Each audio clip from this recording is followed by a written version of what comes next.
on. We're here for episode 4, right? Is that where? Episode My 4, goodness, time flies when you're staring into a camera. So, what we're gonna do? We invited Michael back. We're recording these on the exact same day, and I just joked with Alan. I'm getting a haircut tomorrow, and so you're gonna see this and think I like traveled back in time. But we recorded all these and make sure they kind of fit into Michael's schedule as well as ours. So we want to thank you so much, Michael, for taking your time to kind of help explain what's going to happen. And there's a lot of questions, and we're hopefully answering some of these questions. So today we're going to talk particularly about the lighting. Now, at that last session when we talked about sound, we talked about the vision document. Right. And Alan, you kind of pointed out the first 2 things people noticed was our sound and our lighting. Is that right? Yeah. Absolutely. I mean, yeah, it's dark in there. I remember I should apologize too. Someone is blowing leaves right now outside our window. So you're going to hear a lot. I hope you can hear my voice. You know, through the magic of post-production, maybe we can get rid of that. Or if not, just like turn up the volume slightly. So he's right literally outside the window now. So what we're going to do then is we're going to kind of highlight some of the problems with our lighting. I kind of mentioned it's dark. Like, that's really the problem. I love this, like, first or second week when I was at the parish, I walked in, and it was probably 7, 8 o'clock at night, and I saw this man sitting in the pew with a headlamp on, like you would, like when you're camping, and he was doing his holy hour, and he was reading scripture, and I'm like, man, if you've got to wear a headlamp to come into the church, you know it's dark. So we're going to talk about that. We're also going to try and talk about how we're going to use the lighting to really draw and highlight different areas of the parish. Some of the beautiful things. We're going to have different light settings. The choir area needs some lighting. And lastly, I think this is really interesting. And Michael, maybe you can help illuminate this. That was a light pun. So those are going to come all the time. So there's tons of just enlightening jokes I'm going to say. So we have right now in our ceiling, if you were to like trace your eye to the top, there's these spotlights pointing directly down. Doesn't really draw your eyes to heaven necessarily, right? Maybe. Yeah. Yeah. Maybe. Yeah. Like I think you pointed that out. I don't think I noticed that, and a lot of the committee didn't notice that because we're so familiar with the space. But you kind of walk in there, and your eyes want to go straight up because those incredible columns, the beautiful arches, and it's just like light. You just get hit with these lights. So that's kind of the outline. Is there any other problems that we see that we need to? That I think that pretty much overviews kind of everything. Yeah, I think those downlights are a source of glare, rather than it's difficult not to have glare from those, viewpoints or those positions. And I think the other big element, 2 other big elements are the light levels, as you mentioned, and it's just a function of, we require more light than we used to. Yeah. And then the differentiation or the control of levels in terms of what is in the front of the space and what's in the general seating, what's required to read versus what's required to see, from a distance and to highlight from a distance. So. Right. And then once the studio we do the decorative painting on the ceiling, there needs to be some subtle lighting there to highlight. Yeah. To highlight what we feel is important there as well. So. Yeah. No, I think that's a great point. That like we're gonna have this beautiful, and we have a beautiful parish, having this newly painted ceiling, and like those downlights. I think I like the way you like a glare is kind of how you described it. I was when you said that, I imagined like when I'm driving down the highway and like the sun kind of peaks over the horizon, just comes straight into my eyes. I got to put my visor down. I've got to like hit whatever's in front of me just because I can't see anything. So we're gonna try to avoid those glare moments, but also to highlight the beautiful architecture and the beautiful work of Conrad Schmidt on our ceiling. So let's talk about what is increasing lighting going to look like. He's back, yeah. So yeah, he's back with vengeance. So yeah, I appreciate his work, but wrong time. So anyway, so tell me more. How are we going to increase lighting without just like oversaturating it? I guess. Okay. Well, I think some of it's control, and of where it's directed, rather than shining directly down on people. We want to balance the light. Okay, so we're going to try to bounce it off the ceiling and down And that will help filter it and soften it and eliminate the glare. And it will also, that ceiling will become illuminated, and it's freshly painted. Obviously, it'll be beautiful, and I think the space will soar even more than it does right now. I mean, that's what you typically do is you throw light on the ceiling, and it just seems like a taller space. Yeah, that's incredible. Yeah. I'm most nervous to see how tall it gets, because I mean it's incredible now. I think using those capital lightings, and that's where they're going to put, right? I should say a lot of that lighting is going to be on the top of our columns on that capital. We're going to add a little. Is that right? Yes. Mhm. Can you? I can't share my screen. We didn't. Oh, yeah. Yeah. So I'm going to show you a lighting plan that tries to illustrate conceptually how we're handling. Okay, try to share your screen now, okay? There we go. Awesome. So, these round areas with the orange on them are the capitals, the columns. So one of the things Father was mentioning was we're going to place light fixtures around the tops of those, and those will be pointed up towards the ribs of the vault. So they'll really highlight the architecture of the space. That's fantastic. And the decorative painting.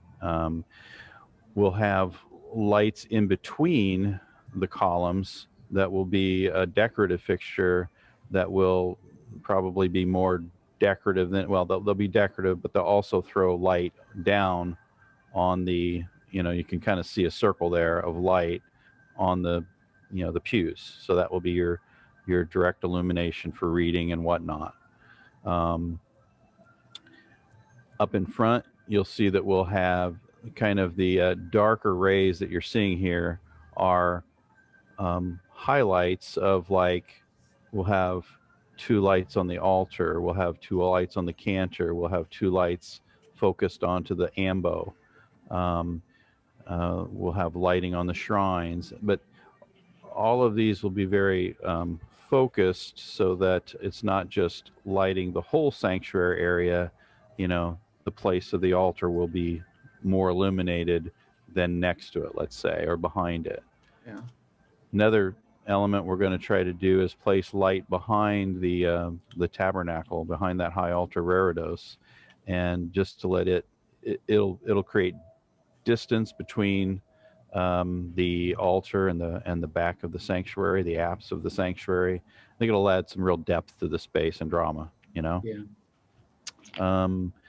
The other element that we're illustrating here is we're going to move those light fixtures that illuminate the stations. We're going to move them vertically up near the capitals, and so they're not in your viewpoint. You don't really see them, and I think it'll add to the beauty of those stations as well, the way we'll illuminate those. Yeah, I really like that, to kind of move those up, because right now you're kind of like, we've talked about this a lot. Constantly our eyes are drawn in our church upwards, gazing at heaven, I guess. And first you kind of get stuck on those columns, because we got a couple things there. We've got our speakers, which we've talked about last week. We're going to get rid of those and put 2 column speakers, one up the front, one in mid-way back. So that's going to clean that up. Then also kind of getting rid of those kind of canned spotlights to really just help keep our eyes going up to the heavens. Exactly. Yeah, I think that'll really clean that up. Okay, so what are we looking at here? So this gives you an idea of a little bit of the effect. You begin to see the uplighting from the capitals onto the ribs of the vaults. Okay. You also see the light fixture won't look like this. This is just really a placeholder, but this is the downlight for the sanctuary, or for the nave seating. So there'll be one of those fixtures in between each one of these columns. That's great. And then you can get a sense of how the stations will be illuminated and highlighted, or you see how the altar is more illuminated than these back areas. Now they're not going to be dark back there, and this is kind of exaggerating. You get a good feel. You begin to see the light going up, stations. Yeah. And go up into the balcony if you like. Yeah, let's go back one of those pictures to kind of highlight some things. So one important thing to point out is that the lighting is actually going to be moved. The light fixture right now is kind of on the outside aisles. That's the word I'm looking for. Yeah. And we're going to move it into the archway to kind of give more light across the building. So this light can reach all the way to the center aisle and to the side. It's exactly halfway in between the center aisle and the perimeter wall. Yeah, that's perfect. So that's really going to help a lot, give lighting to that center aisle area where those two main pew sections are at. Exactly. Yeah. And I think you can you get a sense of the drama. I know this sounds weird to talk about lighting as drama, but if you think about like Hollywood movies, right? It's all about lighting. It's all about the sound. And so like creating that sense of majesty and kind of awe when you walk into the building, you can see how that light that shoots upwards of the arches really just does pull everything up, makes it lighter, both literally lighter and figuratively lighter, as if it's like floating there. Looks heavenly, right? Heavenly, that's it. Yeah, that's exactly right. So yeah, that's fantastic. So and then I think those are just beautiful to kind of show that difference. We're not flooding the space with lighting because we want some dimension. We want some areas highlighted, some areas not highlighted. I think that's wonderful. Awesome. Good. Is there anything else? If not, we'll move to that choir loft. Let's look at that. All right. Well, one of the things they mentioned was that it's even more dim up there than it is down in the nave. And so we will have some light fixtures that will be in the ceiling still, but they'll be brand new, okay? And they'll be designed to reach the distance, the 35 feet or so down to the choir. These other light fixtures that you're seeing are really what's already in place that shines on the organ chest to illuminate those. So those will still remain.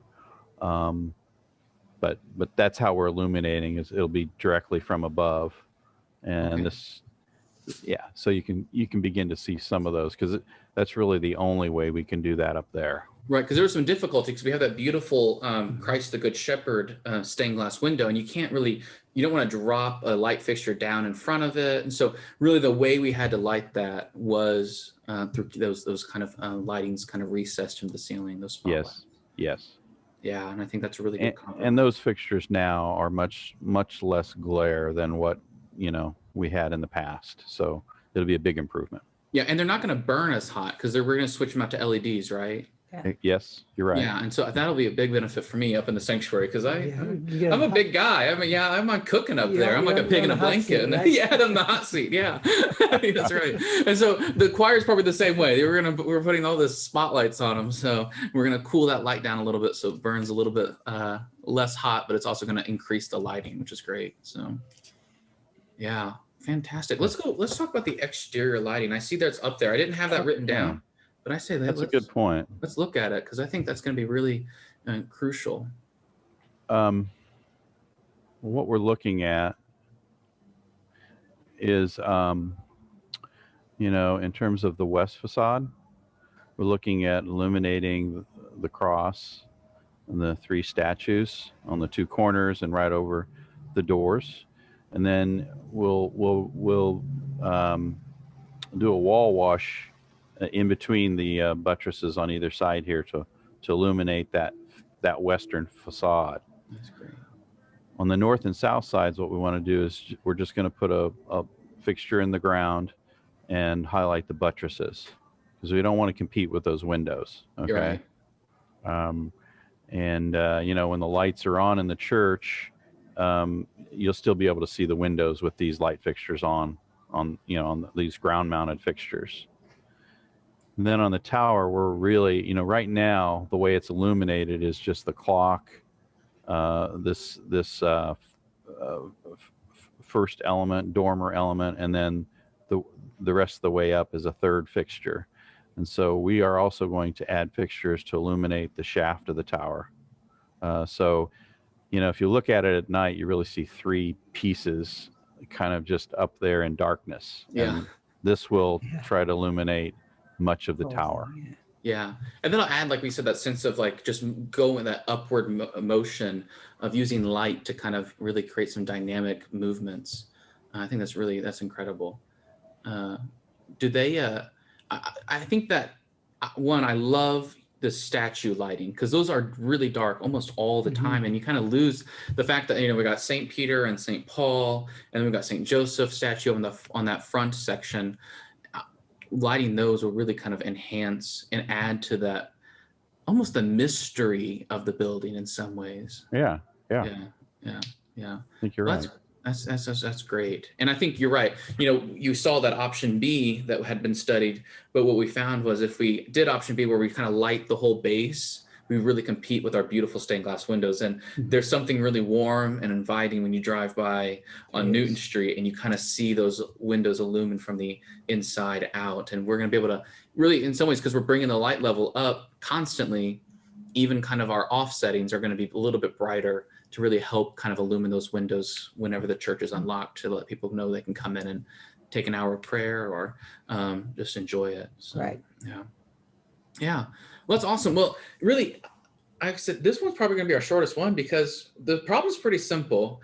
The church is dark. So what are we going to do? We're going to add lighting. So I think it just really helps to know like where we're placing that we're not trying to just wash things out, that really, again, it's like the same discussion we had with that sound, that everything's going to be really directional and everything's going to be really intentional. We're not just going to hopefully try to mask things in lighting, but really kind of draw and highlight the important parts. And I think that's also, we talked a little bit maybe about the light settings too. Yeah, we'll have a variety of controls so that you can have preset conditions, for before Mass, after Mass, during Mass. And then you might have, for adoration, I could see, an intense light on the monstrance and maybe much of the sanctuary platform being dark, could be very dramatic. We haven't really talked through those details, but you'll have that option to do something like that. Yeah, so that each kind of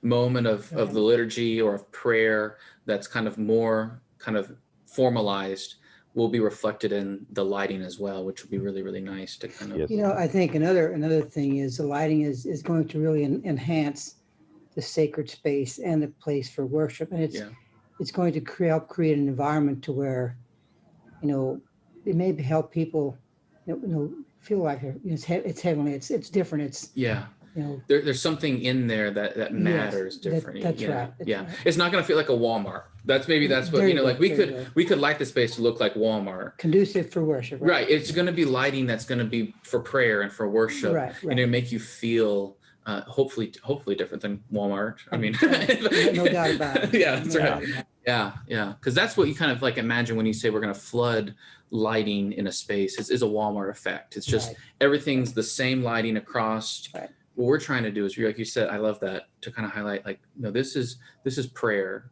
Lighting should feel different. Right. And there's a warmth in our space that we're going to capture as well. So I think that's awesome.